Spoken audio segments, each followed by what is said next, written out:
여러분 안녕하십니까? 1월 21일 월요일 뉴스투데이 강원입니다. 정부가 지역 밀착형 생활 SOC 예산 중 정부 사업을 제외한 2조 1천억 원을 자치단체들의 공모를 받아 배정하기로 하면서 강원도도 국비 확보 총력전에 나서고 있습니다. 강화길 기자가 보도합니다. 강원도 18개 시군에서 올라온 예산 책임자들이 한자리에 모였습니다.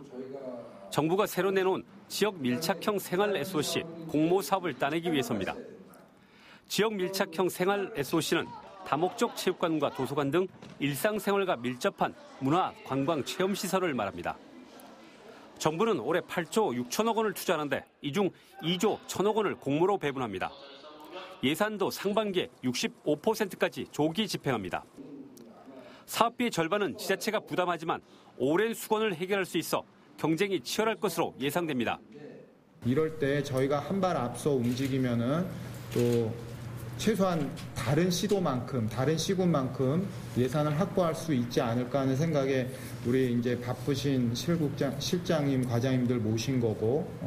강원도는 일단 컨벤션 센터와 복합문화 커뮤니티센터, 국민체육센터, 드론 스타디움 조성 등 46개 사업을 구상하고 있습니다.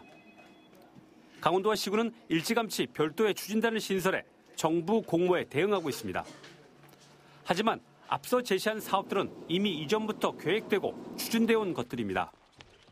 필요성은 있지만 쉽게 말해 먹힐지는 의문입니다. 지역별로 다 전문가를 구성된 TF팀을 구성을 해서 용역을 주든지 해서 좀 차별화된 사업으로 다 복합 위주로 다 좀 꾸미고 있습니다. 정부의 생활 SOC 공모 발표 이후 전국 지자체들이 너나 할 것 없이 경쟁적으로 뛰어들고 있습니다. 이런 마당에 참신하면서도 지역 파급 효과가 큰 생활 SOC 개발이 강원도에 절실한 상황입니다. MBC 뉴스 강화길입니다. 충북 진천의 국가대표 선수촌에서 선수들의 훈련이 시작됐습니다.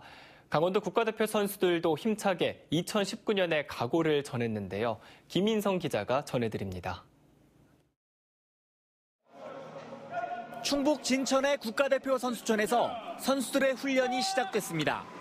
여자 체조 이은주 선수는 개최국 자격으로 출전했던 88 서울올림픽 이후 한 번도 올림픽 단체전에 나서지 못했던 한을 풀겠다는 각오입니다. 제 여자 체조가 단체로 올림픽에 출전한 적이 없어서 일단 단체 올림픽 출전을 목표로 예선 통과를 위해 훈련을 열심히 해야 될 것 같아요.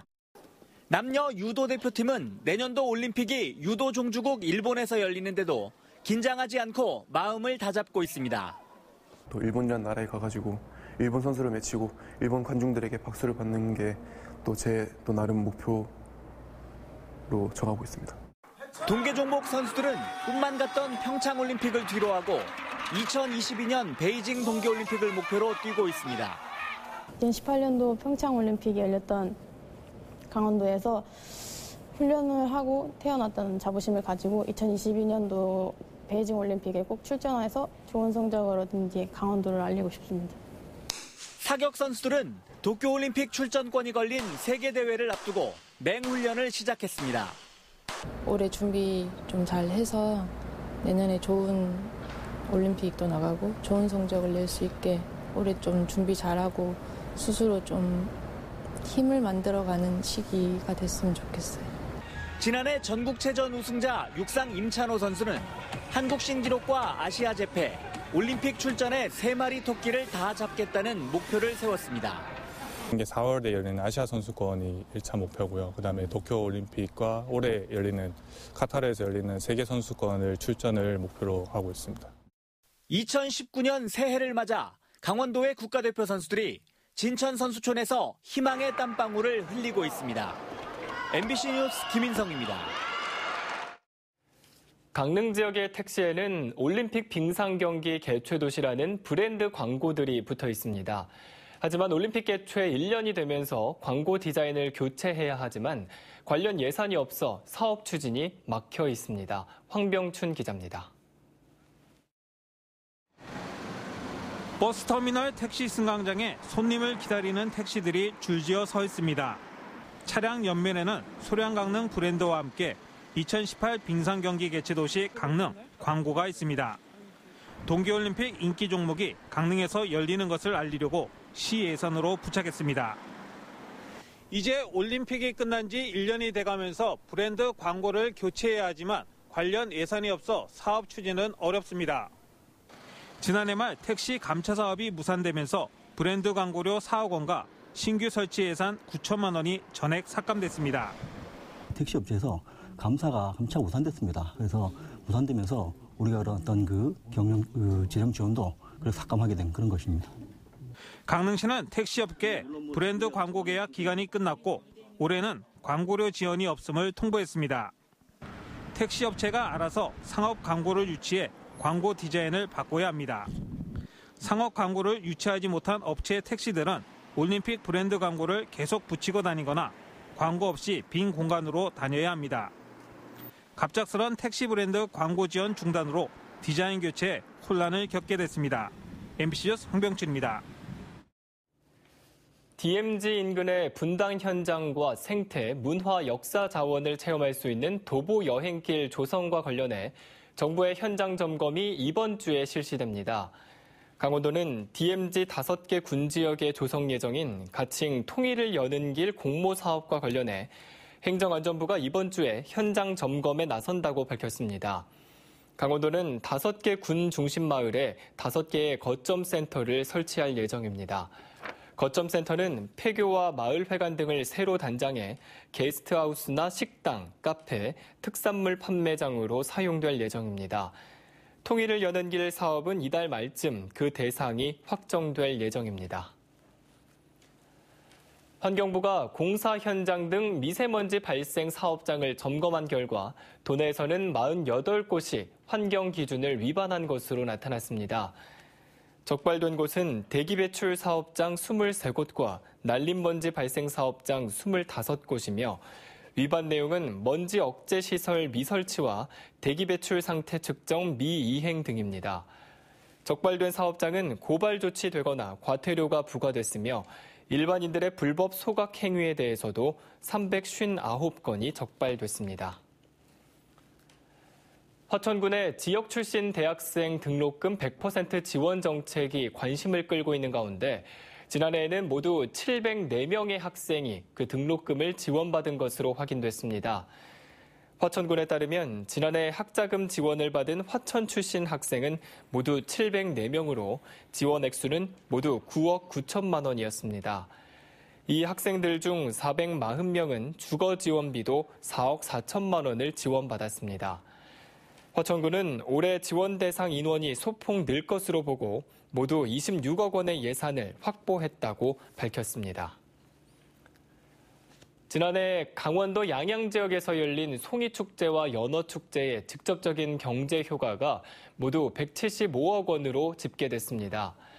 양양군 축제위원회의 결산보고 자료에 따르면 지난해 송이축제와 연어축제에는 43만 명의 관광객이 다녀가 모두 175억 원의 경제 파급 효과를 창출한 것으로 나타났습니다. 송이축제는 전체 방문객 25만 명 중에 82.5%가 외지 방문객으로 나타났으며 연어축제는 순수 방문객이 18만 3천여 명으로 전년보다 1만 명가량 증가했습니다. 올해 송이축제 기간은 9월 26일부터 9월 29일까지 그리고 연어축제는 10월 24일부터 27일까지로 잠정 결정됐습니다. 오늘 영동 지역은 대체로 맑겠으며 영서 지역은 맑은 뒤 구름 많고 곳에 따라 눈이 날리는 곳도 있겠습니다. 낮 최고 기온은 영동 지역이 7도에서 8도, 영서 지역은 3도에서 5도, 강원 산지는 영하 2도에서 0도 분포로 어제와 비슷하거나 조금 낮겠습니다.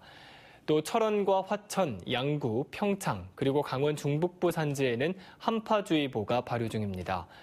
또 영동 지역과 강원 산지에는 건조특보가 계속해서 발효 중이어서 화재 예방에도 각별한 주의가 필요합니다. 한편 동해 중부 먼바다에는 풍랑주의보가 발효 중인 가운데 최고 4m의 높은 파도가 일고 있습니다. 그럼 오늘의 자세한 날씨와 행사를 안내해드립니다.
강원도와 강원지방기상청이 그간 나누어 관리해온 적설 관측 자료를 앞으로는 실시간으로 공유하기로 했습니다.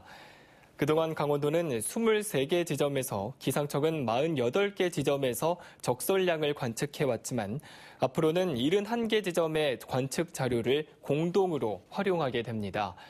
또 인구 밀집 지역과 교통량이 많은 도로, 그리고 터널 등을 중심으로 적설 관측 지점을 점차 확대해 나갈 예정입니다. 올해 동해안에 연어와 방어 등 외해 양식어장 5곳이 신규로 추진됩니다. 강원도 환동해 본부에 따르면 고성 연안 3곳에 60만 제곱미터를 비롯해 동해 한 곳에 40만 제곱미터, 강릉 한 곳에 20만 제곱미터 등 모두 5곳 120만 제곱미터의 연어와 방어, 송어 등 외해 양식어장 사업이 추진됩니다.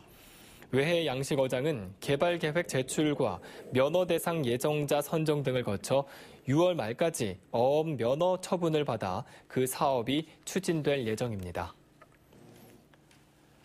강원지방우정청은 오늘부터 2월 8일까지 19일 동안을 설 우편물 특별 처리 기간으로 정하고 비상근무 체계에 돌입합니다.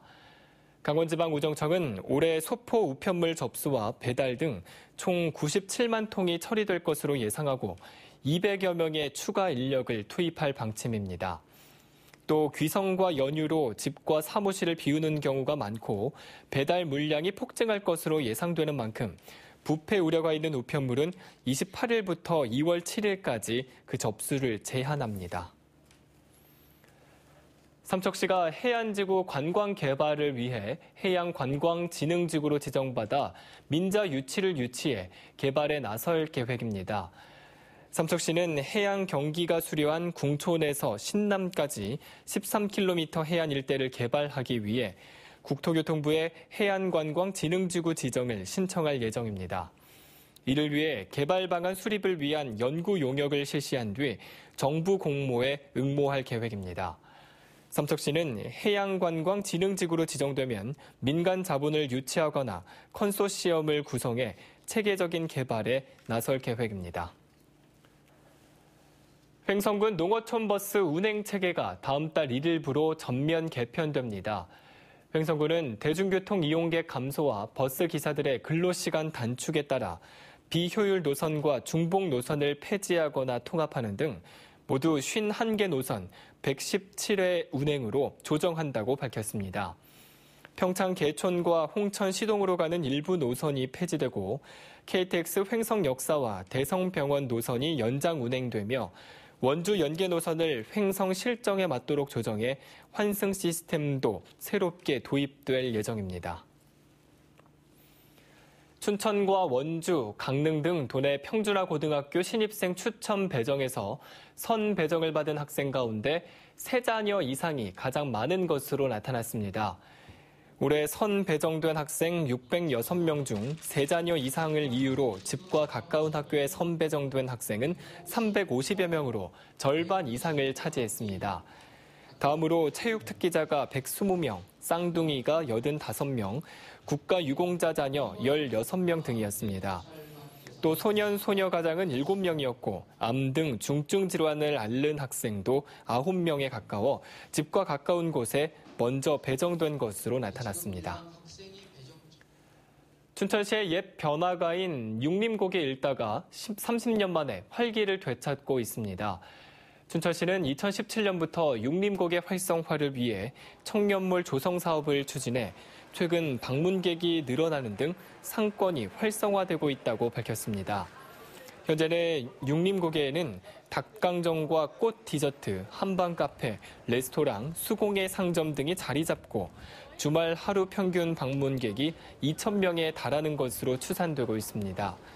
춘천시는 부족한 주차장과 고객 편의 시설을 건립하고 청년몰 활성화를 위한 국비 확보에 나서는 등 특색 있는 점포가 어우러진 지역 명소로 가꾼다는 계획입니다. 인제군이 오늘부터 장애인 복지기금 지원 사업을 공개 모집합니다. 장애인 복지기금 대상 사업으로 선정되면 800만 원 지원 규모 내에서 사업 내용과 규모에 따라 사업비를 차등 지원받을 수 있습니다. 공모 자격은 인제군에 있는 비영리 법인이나 단체로 장애인의 권익 증진과 상담, 치료, 장애인 인식 개선 사업 등을 할 수 있어야 합니다. 제안받은 사업은 인제군 사회복지기금 운용위원회의 심의를 거쳐 최종 선정됩니다. 춘천시의 읍면동 청사 명칭이 행정복지센터로 일원화됩니다. 춘천시는 읍면동 지역의 복지 기능을 강화하는 정책에 따라 주민센터 명칭이 행정복지센터로 변경됐다며 다음 달 1일부터 관련 조례에 따라 행정복지센터로 일원화된다고 밝혔습니다.